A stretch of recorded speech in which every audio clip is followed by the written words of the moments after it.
UFC Fight Night Pavlovich vs. Blaydes is this weekend. I'm going to give you a full card prediction and breakdown from start to finish, from the early prelim to the main event here. So without further ado, let's get right into the video. We have Danaa versus Brady Hiestand. Danaa, 12-4, 33 years of age and 70 inches of reach. Hiestand, 6-2, 23 years of age and 71 inches of reach. Hiestand will have a 1-inch reach advantage, and he is also 10 years younger than Danaa, and he's only 33 years old, which is crazy. But Danaa's last fight was against Kyung Ho Kang, and he lost that one by decision. Lost to Chris Gutierrez by a spinning back fist in that one. So for Brady Hiestand, his last fight was a win over Fernie Garcia. He won by a decision. I believe he did get hurt really badly at the beginning of that and then came back. That was his big comeback fight. I believe he was off, had a really bad knee injury or something. Came back from that one after the Ricky Turkio split decision loss there. In the tough finale, he was on The Ultimate Fighter 29. I believe it was the Ortega and Volkanovski season. So for this one, I am going to go with Brady Hiestand. I think he gets it done by decision. Oh, I didn't think I said that, but I think he does get it done by decision. I think he mixes in his wrestling and does decent in the stand-up. I'm going to say 29-28. I do reckon Danaa does get a round here, but I am going to go with Hiestand here. I trust him to use some of the wrestling. I think he uses his pace there. A lot of people are saying Danaa by TKO KO, which is very interesting. We'll see how that one goes. But Danaa's still a decent fighter. I wouldn't be surprised if he does win this, but I do trust Hiestand in this matchup. Up the card, we have Priscila Cachoeira versus Karine Silva. Cachoeira, 12-4, 34 years of age, 65 inches of reach. Silva, 15-4, 29 years of age and 67 inches of reach. Karine Silva will have a 2-inch reach advantage in this matchup. Cachoeira's last matchup was a KO win over Ariana Lipski. It was kind of impressive there. And then a decision win over Yeon Kim.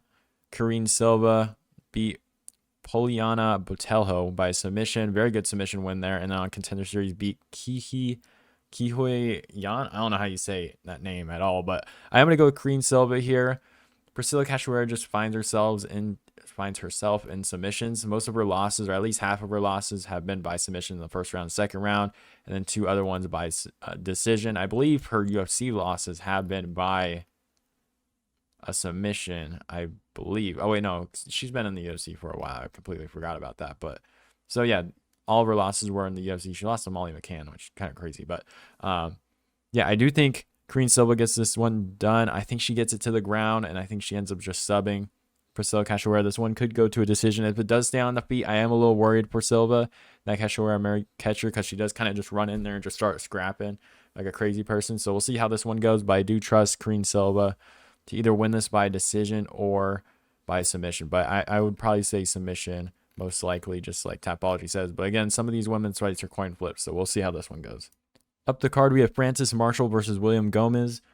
Francis Marshall, 7-0, 24 years of age, 72 inches of reach. Gomis, 11-2, 25 years of age and 73 inches of reach. Gomis will have a 1-inch reach advantage. These guys are both super young, 25 and 24, so it'll be interesting to see who wins this one. But Francis Marshall beat Marcelo Rojo by KO. Very impressive KO too.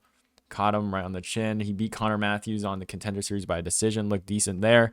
William Gomis beat Journal Aarons by majority decision. I believe that was his debut fight in the UFC. So, yeah, I believe, yes. So he is from France. Did fight at Aries. So I am going to go with Francis Marshall in this one. I think he's going to be a little bit more active on the feet. I noticed, especially in William Gomis' last fight, he wasn't as active on the feet as I wanted to see. So I do think Francis Marshall is going to be able to do quite a bit more on the feet here. Tapology says 71% by decision. I think probably decision here too. I don't know if he catches them and finishes them, but I do think he does win the decision here, just being more active. But yeah, I'm going to go Francis Marshall by decision. Up the card, we have Mohammed Usman versus Junior Tafa. Usman, 8-2, 34 years of age, 79 inches of reach. Tafa, 4-0, 26 years of age. It doesn't have his reach listed for some reason, but for this one, I'm kind of up in the air about it. I'm going to be completely honest. A lot of people are choosing Tafa. He is the favorite here, -190 according to Tapology. 26 years old too, very young. Mo Usman is 34, hasn't fought in 7 months. And Zach Palga, as we just figured out, is not good at all. I thought he would actually be good in the UFC. He was a little bit more active in this fight than his last one. I don't know how. Please tell me in the world how you go to a decision with Jordan Wright by just holding him up against the fence. Like, that's kind of embarrassing, dude. But I'm not going to get into that one real quick. But for Mo Usman, he's just so sauced up. Here's the thing. I saw people comparing his tough fights to his UFC, I guess you want to call it finale fight, he was shredded in his UFC finale fight. Like he was on the sauce in that one. If you thought he was on the sauce in tough, he is on the sauce. Like he had acne everywhere. I believe he had a little bit of gyno too. But man, I want to choose Mo Usman with the wrestling and the KO power, and I want to choose Tafa because he is younger. I believe he is a boxer, Muay Thai, kickboxing. I want to choose him there. I don't know. I don't know. This one's really tricky for me specifically. I think a lot of people will choose Junior Tafa pretty easily here, but I think Usman, it just takes one punch, and Junior Tafa does get hit quite a bit. He's still very young. And this is mixed martial arts. This isn't boxing. I'm gonna go Mo Usman by underdog here. I think he uses his wrestling. I don't know if he KOs him, but I think he makes this a very boring fight on the ground. And I think he just uses his wrestling, keeps it there, and doesn't have to worry about some of the stand-up from Junior Tafa here. So I'm gonna go against everybody who is possibly picking this fight, at least content creator wise. I'll be excited if Junior Tafa KOs Mo Usman, but I just think Mo Usman just makes this boring, wrestles, and yeah, makes the fight boring, wins by decision. That's what I'm gonna go with in this one.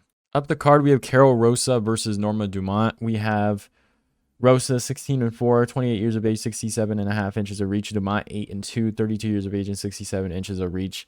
Rosa will have a half-inch reach advantage in this matchup, which is basically nothing. Rosa, her last fight was a win over Lena Landsberg by majority decision 5 months ago. Lost to Sarah McMahon by decision, and then beat Beth Correa by a decision in that fight. Norma Dumont, last fight was a win over Danielle Wolf, who was a boxer, I believe, a very, at least, decent boxer. She's a little older now, of course, but Dumont pretty much just outboxed her in MMA, so looked very good there. I believe she did use some takedowns, though. For Macy Chiasson, I lost a split decision matchup against her, and then beat Iasmin Ladd, which is pretty normal. I believe that was a 5-round fight. I believe that was when her coach went off on Iasmin Ladd there. But I'm gonna go with Norma Dumont here. I think she looked very good against Danielle Wolf. I think she'll look good against Karol Rosa. Danielle Wolf was a pretty, I don't want to say decent, but well, I don't want to say good was what I meant, but she's a decent boxer, looked decent on the Contender Series, and she did really well against her in the stand-up. So I think Dumont gets this one done by decision.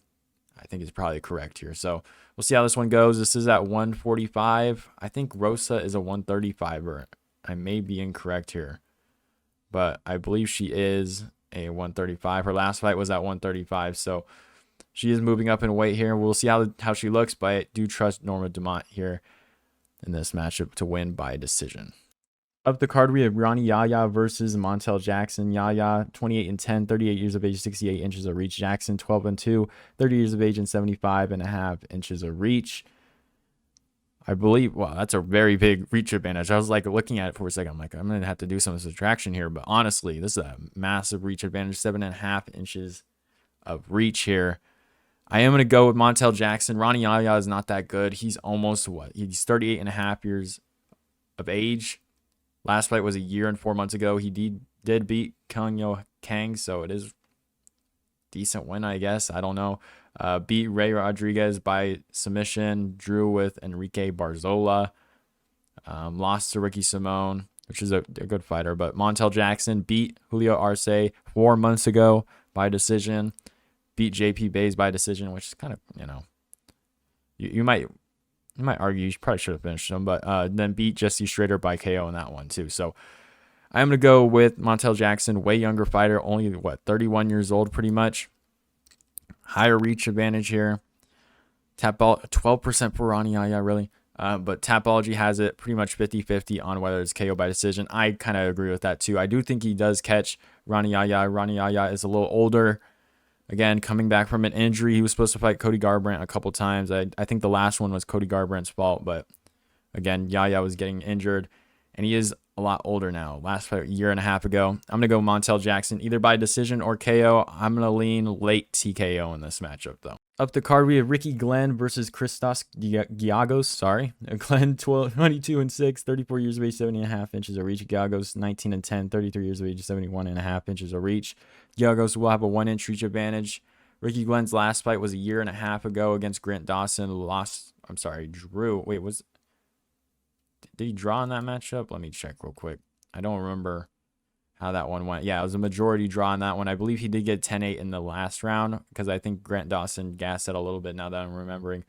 Did beat Joaquin Silva by left hook, which Joaquin Silva is kind of a chinny dude. So won the fight he should have won. Lost to Kevin Aguilar.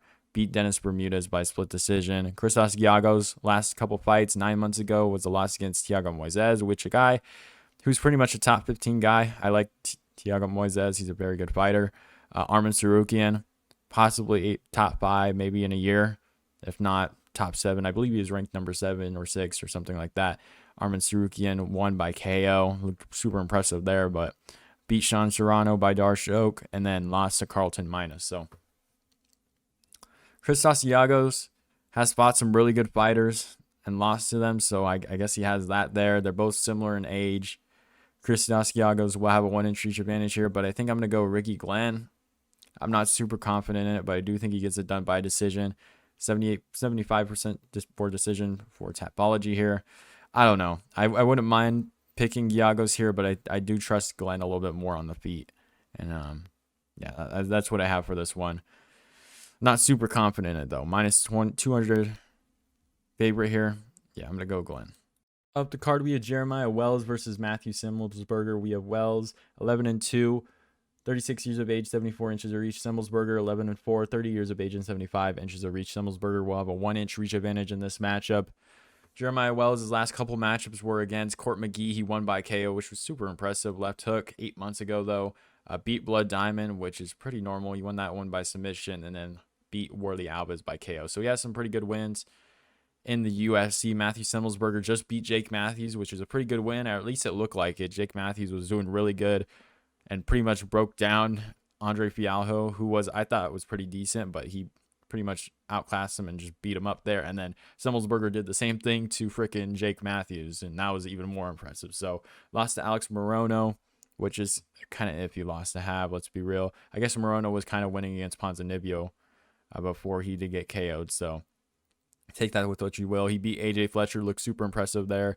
Martin Sano won by KO. I really like watching Matthew Semelsberger. I think he's a really fun fighter. I am going to pick him in this fight. I think he might win this by a possible TKO here. They have Jeremiah Wells as the favorite here. I'm taking another underdog of Matthew Semelsberger. I think the power is there. I think Jeremiah Wells being 36 and a half years old is not going to help him here, especially with the power that Semelsberger has. Jeremiah Wells does have some really good power. Let me see what Tapology has here. He has 4 KOs in the first round and 1 in the second round. So I'm still going to go with Matthew Semelsberger here, but it is a closer fight, but I do think he wins this one either by decision or by TKO. 34% for Semelsberger here, about half and half for decision and KO, which is probably about right. But I'm going to go with a late round TKO KO for Matthew Semelsberger in this matchup.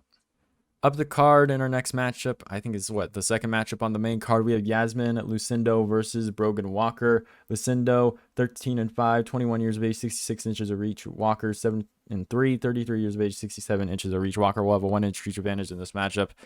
Iasmin Lucindo in her debut matchup on the UFC was against Iasmin Uruguay. She looks super impressive there. If there's a women's fight, especially recently, that you want to rewatch, this one might be the one, in all honesty. And I wouldn't say one in particular, like the only one, let's be real. I think there's probably like another women's fight out there that might be decent within the last couple of years. But this fight was actually really good. They kind of just went to war with each other. It's a very good fight. She looks super impressive there. Iasmin Uruguay also looked very impressive. Very decent loss to have, at least if you're debuting. But yeah, she looked very good, made her debut in the UFC. Brogan Walker was on the Ultimate Fighter. She got to the finale against Juliana Miller. Kind of tells you what the hell those fighters were on that season. Kind of gives you an idea. I didn't really watch it too much. I knew who a couple of these fighters were, but man, a loss to Juliana Miller by KO does not look good at all. I did pick Juliana Miller, but I was not kind of expecting it to look like that against Brogan Walker. And Juliana Miller did not look good against Veronica Hardy at all. So take that with what you will. Brogan Walker is 33 years old, 33.8, I guess, if you want to call that 33 years old, 8 months. Yasmin Lucindo, 21 years old, 3 months, edged the improvements to Lucindo. She already looked good in her last fight against Uruguay. I'm going to give the fight to her. I think she does win this by decision. She doesn't have crazy KO power, but I do think she has enough output. I think she kind of schools Brogan Walker in this matchup. 86% for Tapology here, 81% by decision. I agree with them. I think this one does go to a decision. Minus 300 favorite in this matchup. I think is about right. So yeah, Yasmin Lucindo by decision. Up the card, we have Bobby Green versus Jared Gordon. Bobby Green, 29-14, 36 years of age, 71 inches of reach. Gordon, 19-6, 34 years of age, 68 inches of reach. Bobby Green will have a 3-inch reach advantage in this matchup. Bobby Green, his last couple matchups were against Drew Dober. He was doing pretty well in that fight till he got left hooked by Drew Dober, went out cold. It was kind of a rough loss for Bobby Green. That was about 3 months ago, too, so we'll see how he looks in this one. But Islam Makhachev won by TKO. Basically, I don't want to say it was an early stoppage, but, I mean, it is what it is. He probably would have lost anyways, let's be real. It was kind of early, though. He pretty much got TKO'd. He got taken down, and then just the output. It's not like he was hurt. It was just the output on the ground. I guess he didn't defend himself enough. But then beat Nasrat Hakparas before that, and then obviously did the short notice fight with Islam Makhachev there. And I think there's like some tests that he failed for USADA or whatever, some supplement for Walmart. It doesn't matter. But Jared Gordon's last fight was a loss to Paddy Pimblett that he probably should have won. Beat Leonardo Santos. Lost to Grant Dawson by submission. And then beat Joe Selecki by split decision. I am going to go with Bobby Green. I think he's going to be better on the feet here. Jared Gordon didn't look... He did beat Paddy Pimblett very clearly, but I think he probably should have done a little bit more in that fight. I'm not going to say a little bit more. He did use a lot of clinch scenarios here, but if he was on the Bobby Green level where I'd trust him to beat Bobby Green, I think he probably would have done a little bit more in that Paddy Pimblett fight. But again, Bobby Green is 36 years old, 7 months. I think this is his retirement fight, so we'll see how he comes into this one. Has come off a pretty bad KO against Drew Dober here 3 months ago. Minus 285 favorite. I understand it here. This might be a decent underdog to have. Only 34 years old and 7 months for Jared Gordon. I think Paddy Pimblett wants a Jared Gordon fight anyways, so maybe if he wins or loses this, he gets it. The Paddy Pimblett fight again, but we'll see how that one goes. I think that's actually the right fight to make here, but just in general, Tapology has Bobby Green 83% here, 76% by decision. I think that's probably about right. I think Bobby Green will be a little bit more slicker on the feet. I don't know Jared Gordon will be able to finish Bobby Green in this matchup, so I'm going to go with Bobby Green by decision in this matchup. Maybe he does retire, maybe not. We'll see what happens right after this one. Poor Bobby Green. Up the card, we have Brad Tavares versus Bruno Silva. Tavares, 19-7, 35 years of age, 74 inches of reach. Silva, 22-8, 33 years of age, 74 inches of reach. Similar reach, I believe. Brad Tavares is about a year older if you kind of just round it a little bit. Well, I would say about 2 years older, actually, because he is 4 months there. But if you want to get a little too exact there. But for Brad Tavares' last couple matchups, lost against Dricus du Plessis. He looked very good in that first round and then got beat up pretty badly in the second and third. Good thing he took quite a bit of months off. I believe he was supposed to take on Gregory Rodriguez and what was that? UFC 270. No. It was the Brazil card, right? Yeah, Rio de Janeiro Brazil card. UFC what was that one? UFC 283, the Brazil card earlier this year. Bruno Silva, or I'm sorry, I was gonna go through Brad Tavares again, but again was supposed to take on Gregory Rodriguez recently, didn't do that one, but beat Omar Akhmadov by a split decision. Beat Antonio Carlos Jr. by decision. Lost to Edmund Shabazian by head kick. My goodness, I can't speak. But Bruno Silva, last fight lost to GM3. We just saw Joe Piper kind of just KO him. I kind of just gave up after the KO on that one. And Bruno Silva has some really good power. I don't know what the hell happened in that matchup, but lost Alex Pereira, made it pretty competitive there. Looked super impressive there. And then KO Jordan Wright. So I think I am going to go with Brad Tavares here. He's a very tough guy. And I think he is going to be a little bit harder to KO here. I think he does use some wrestling. I think he does mix in his mixed martial arts here. I think he's a better overall mixed martial arts fighter here. Bruno Silva is good on the feet. He does have some crazy power. So maybe he can knock out Brad Tavares here, but I think Brad Tavares is tough enough to kind of endure that a little bit. Use some of his wrestling, mix it in a little bit more. And maybe we see Bruno Silva win around here. But I do think Brad Tavares does win this one by decision. I believe for Brad Tavares, interestingly enough, I feel like he's kind of become one of those guys that are like a a gatekeeper in the middleweight division for some of the top guys in that division. Some of the losses he has, if you beat Brad Tavares, it kind of says something about you. You have Dricus du Plessis, who is kind of edging towards the top 5. I don't know if he is in the top 5 yet. I think he is like number 5. Edmund Shabazian, take that with what you will. We don't know how he is now. He moved camp, so we'll see how he goes now. But Israel Adesanya on his come up. Christoph Jocko, I mean, he beat, which Christoph Jocko is Christoph Jocko at this point. Lost to Robert Whitaker, so lost to Tim Boach. I don't know how to say the last name. And then lost to Yal Romero. So all of his losses, especially recently, he's been kind of that gatekeeper guy for the top of the division. If Bruno Silva does beat Brad Tavares, will be pretty impressive, but I don't know if he's that kind of guy in the middleweight division. So I am going to go with Brad Tavares here by decision in this matchup. Tapology agrees, 66% for Tavares here, 34% for Silva. So they do think he's going to get the KO or win by a decision. That's very interesting. I don't think he would win by a decision in this one, but for Tavares, I do have him by decision in this matchup. Up the card, we have Song Yadong versus Ricky Simón. Song Yadong, 19-7. 25 years of age, 67 inches of reach. Simón, 20-3, 30 years of age, 70 inches of reach. Simón will have a 3-inch reach advantage in this matchup. Song Yadong coming off a pretty rough loss against Corey Sandhagen. Arguably could have been 2-2. I don't remember the exact scorecards were there for that matchup. It was going into the 5th round. Got a cut that stopped the fight. It's a pretty bad cut too. I think it was a good stoppage. Beat Marlon Moraes by KO, which is about right because Marlon Moraes didn't really have a chin. Beat Julio Arce by KO in that matchup, in his matchup too, and then won against Casey Kenny by split decision, then lost to Kyler Phillips by a decision. Ricky Simón last fight beat Jack Shore, the undefeated Jack Shore at the time, by a submission, which was super impressive. I think I picked him in that fight too. Beat Assunção by KO, beat Kelleher by decision. I'm not going to try and say that name for those ones, but I am going to go with Ricky Simón in this one. He is a slight favorite in this one. I think this is about right for the lines here. I think there's actually some really good underdogs. You could probably fill in some parlays this week too, especially early on in the week. So we'll see how the lines move. But I am going to go with Simón here. I think he's going to be the stronger guy. I think it's the same for the case for Jack Shore. Corey Sandhagen was taking down Song Yadong. I think Simón can do the same thing here. He's stronger. He does have quite a bit of power in his hands. He's still very young. Pretty young. Not as young as Song Yadong, obviously. Song Yadong still learning, 25 years old, still pretty young. 30 years of age for Ricky Simón, so he's kind of getting up there in his prime, or at least going into his prime more or less. I do want to see him versus Umar, which I don't know if we'll ever get that fight because Umar doesn't want to fight him at this point. I don't know why. I guess Simón turned him down, but I guess that's not really the case at this point. But I am going to go with Simón, 30 years old, stronger guy. I don't know if Song Yadong could catch him here, but I do think just Simón just uses a wrestling and then mixes in a little bit of a striking too. So I do think Simón wins this by decision. They have, 15% by submission here, 8% by TKO here. This is only 59%. There's only 860. So as the week goes on, we'll see how these picks start coming in.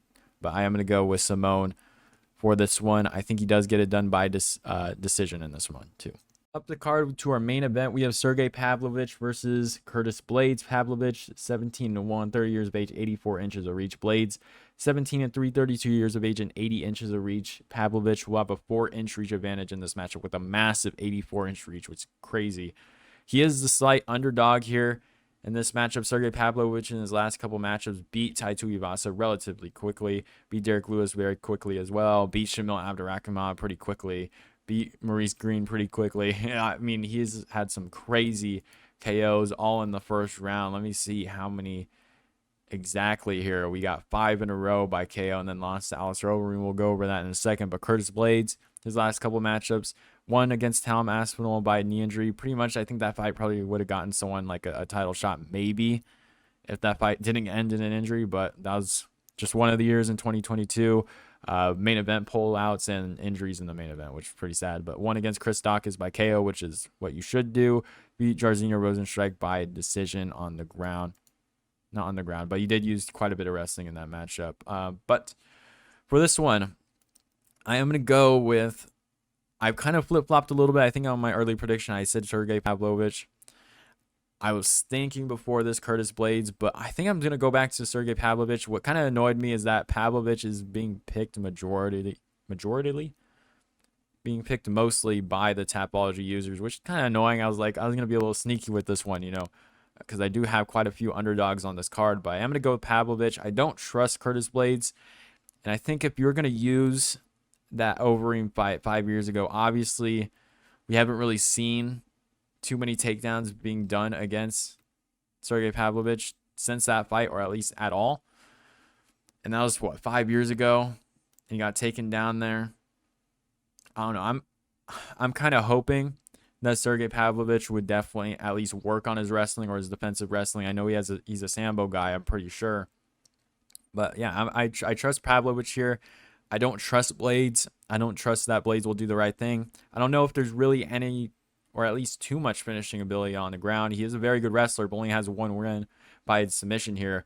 5 decisions. I guess he has quite a bit of KO, so maybe he is able to catch Sergei Pavlovich by just using the wrestling and getting him to think about it. But I am going to go with Pavlovich here by KO.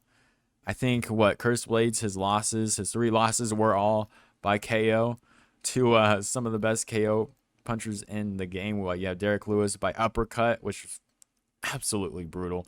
Francis Ngannou beat him in the first round in their second fight, and then Ngannou beat Blaydes by like an eye poke, a doctor style. I don't know necessarily what it was. I don't quite remember. I think he just busted out the eye of Curtis Blaydes in that matchup. But yeah, I'm going to go with Sergei Pavlovich. I think Curtis Blaydes doesn't do too much on the ground. If it does get into the wrestling spots, who's to say that maybe Pavlovich, at the start of every round, it does go on the feet. He's going to improve eventually, I guess. Maybe he gasses out. Who knows? All of his fights have been pretty early. This is a 5-round fight. So we'll see if he just kind of rushes at him and just gives up his hips immediately and just like, all right, I think I'm going to KO this dude before he ends up taking me down. But I do think Pavlovich just does it. I think he's really good at keeping range. I think we've seen Curtis Blaydes be a little chinny, especially, well, you can't really call him chinny because it is Derek Lewis and Francis Ngannou, 2 of the biggest power punchers ever in the heavyweight division. But Pavlovich is definitely up there. Crazy punching power, crazy range on those punches too. I can see him catching Curtis Blaydes relatively easy in this one and putting him out. I don't like that 60% is choosing him for this Tapology one, but he's just super sneaky. I trust him. I don't really trust guys like I don't trust Derek Lewis at this point, especially this point in his career. I slightly trust Tai Tuivasa a little bit more here, and then I trust Sergei Pavlovich quite a bit here. I think, or at least I'm hoping, that Sergei has at least improved since that last fight against Overeem. And I think he does get this one done by KO in like the first or second round. I can see them kind of just going out there. Pavlovich, I don't know necessarily how this one goes. Maybe he tries to counter him. Maybe you see the output kind of go down a little bit since it's not a 3-round fight and it is a 5-round fight. Maybe you see the output go and he tries to be a little bit more tactical. But I don't know. I think he just keeps a good range. Maybe he just counters Blaydes if he tries going for a takedown. I don't know. I just don't think there's too much finishing ability on the ground. If he does finish Pavlovich, it'll probably be on the feet, and I just don't know if I can trust Curtis Blaydes on the feet against Pavlovich and not get chin. So I'm going to go with Pavlovich by a KO, TKO in the first or second round of this matchup. Let me know who you guys think wins in this matchup down below in the comments below. Let me know who your guys' locks and underdogs of the card are. I chose quite a few underdogs for this card. I think the lines are pretty interesting for this card. You can probably get some really good bets off of it, especially maybe some good parlays, because even the favorites are pretty close in lines. I think there's only like a couple heavy favorites on this card. So I hope you guys enjoyed the video. Let me know what you guys think down below in the comments below, and I'll see you guys next time.